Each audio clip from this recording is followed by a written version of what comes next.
News Malayalam biggest Kannur central ജയിലിൽ വീണ്ടും കൊടിയ അനാസ്ഥ. ജയിലിൽ നിന്നും ഭാര്യയെ ഫോൺ വിളിച്ച് തടവുകാരന്റെ ഭീഷണിയും അസഭ്യവർഷവും. കാപ്പ തടവുകാരൻ ഗോപകുമാറാണ് ഭാര്യയെ വിളിച്ച് ഭീഷണിപ്പെടുത്തിയത്. അധികൃതരുടെ പരിശോധനയിൽ സെല്ലിനകത്ത് സാധനങ്ങൾ സൂക്ഷിക്കുന്ന കവറിൽ നിന്നും മൊബൈൽ ഫോൺ കണ്ടെത്തി.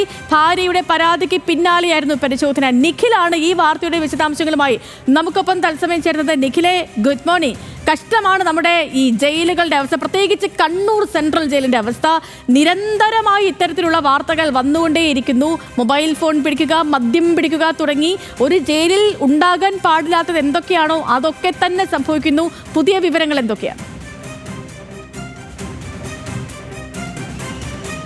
Sethu, good morning. ഏതായാലും ജയിലിനകത്ത് ഉദ്യോഗസ്ഥർക്ക് പോലും മൊബൈൽ ഫോൺ ഉപയോഗിക്കാനുള്ള അനുമതിയില്ലാത്ത സാഹചര്യത്തിലാണ് തടവുകാർ ഇങ്ങനെ നിർബാധം ഫോൺ ഉപയോഗിക്കുന്നത്. ഫോൺ ഉപയോഗിക്കുന്നു എന്ന് മാത്രമല്ല, വിളിച്ച് തെറിവിളിയും ഒപ്പം തന്നെ ഭീഷണിയുമാണ്.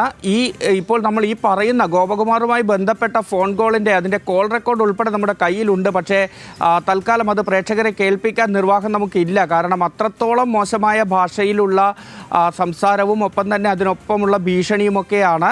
ഏതായാലും ഇത് നിർബാധം തുടരുന്നു എന്ന് തെളിയിക്കുന്ന അതിൻ്റെ സ്ക്രീൻഷോട്ട് ഉൾപ്പെടെ, അതായത് കോൾ ഹിസ്റ്ററിയുടെ സ്ക്രീൻഷോട്ട് ഉൾപ്പെടെയാണ് നമ്മളിപ്പോൾ പുറത്തുവിടുന്നത്. ജയിലിനകത്ത് നിന്ന് രാത്രിയിലാണ് ഫോൺ വിളിച്ചിരിക്കുന്നത്. മിനിഞ്ഞാന്നാണ് ഈ സംഭവം നടക്കുന്നത്. മിനിഞ്ഞാന്ന് രാത്രിയാണ് ഇത്തരത്തിൽ ഈ ഫോൺ വിളി ഉണ്ടാകുന്നത്.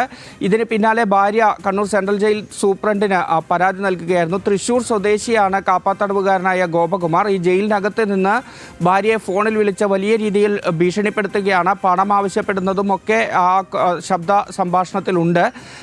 അത്തരത്തിൽ വലിയ രീതിയിൽ ഭീഷണി വന്നതോടുകൂടിയാണ് ജയിൽ സൂപ്രണ്ടിന് ഇതുമായി ബന്ധപ്പെട്ട പരാതി നൽകുന്നത്. തുടർന്ന് ഉദ്യോഗസ്ഥർ ഈ 1-ാം ബ്ലോക്കിലെ 15-ാം സെല്ലിൽ പരിശോധന നടത്തിയപ്പോൾ ഈ സെല്ലിനകത്ത് ഈ വസ്ത്രങ്ങളും മറ്റും സൂക്ഷിച്ചു വയ്ക്കുന്ന കവറിനുള്ളിൽ തന്നെയാണ് ഈ ഫോൺ ഉണ്ടായിരുന്നത് എന്നുള്ളതാണ് ഏറ്റവും പ്രധാനപ്പെട്ട കാര്യം. ആ ഫോണാണ് ഇന്നലെ പിടിച്ചെടുത്തത്. ഏതായാലും കണ്ണൂർ ടൗൺ പോലീസിന് ഇതുമായി ബന്ധപ്പെട്ട കേസ് കൈമാറിയിട്ടുണ്ട്. പോലീസ് കേസ് എടുത്തിട്ടുമുണ്ട് ഗോപകുമാറിനെതിരെ.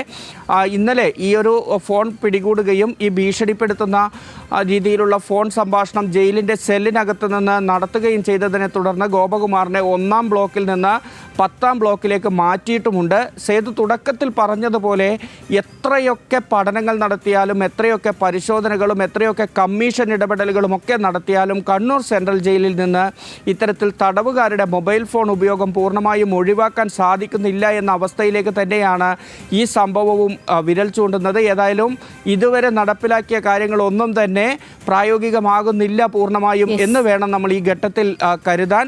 ഏതായാലും വലിയ കർശനമായ നടപടികളിലേക്ക് കടക്കുന്നു എന്ന് തന്നെയാണ് ജയിൽ വകുപ്പ് നേരത്തെ പറഞ്ഞിരുന്നത്. നേരത്തെ 2-അംഗ കമ്മീഷൻ കണ്ണൂർ സെൻട്രൽ ജയിലിൽ പറഞ്ഞതുപോലെ ഇതെല്ലാം പറയുന്നു.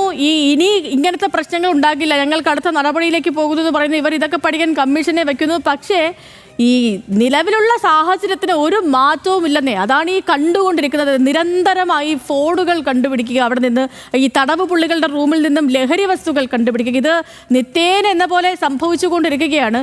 അല്ലെ നിഖിൽ, നമ്മൾ 2 ദിവസത്തിൽ ഒരിക്കലെങ്കിലും ഇതുമായി ബന്ധപ്പെട്ടുള്ള വാർത്തകൾ വരുന്നില്ലേ നിലവിൽ?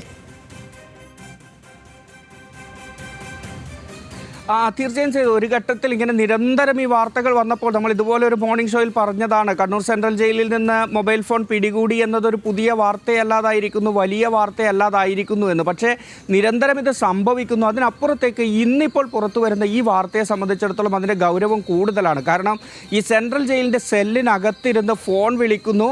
അത് അങ്ങോട്ടും ഇങ്ങോട്ടും ഫോൺ വിളിച്ചതായി നമുക്ക് ലഭിച്ചിട്ടുള്ള ആ കോൾ ഹിസ്റ്ററിയിൽ നിന്ന് വിവരം ലഭ്യമാകുന്നുണ്ട്. അത് ഭീഷണിപ്പെടുത്തുന്നു.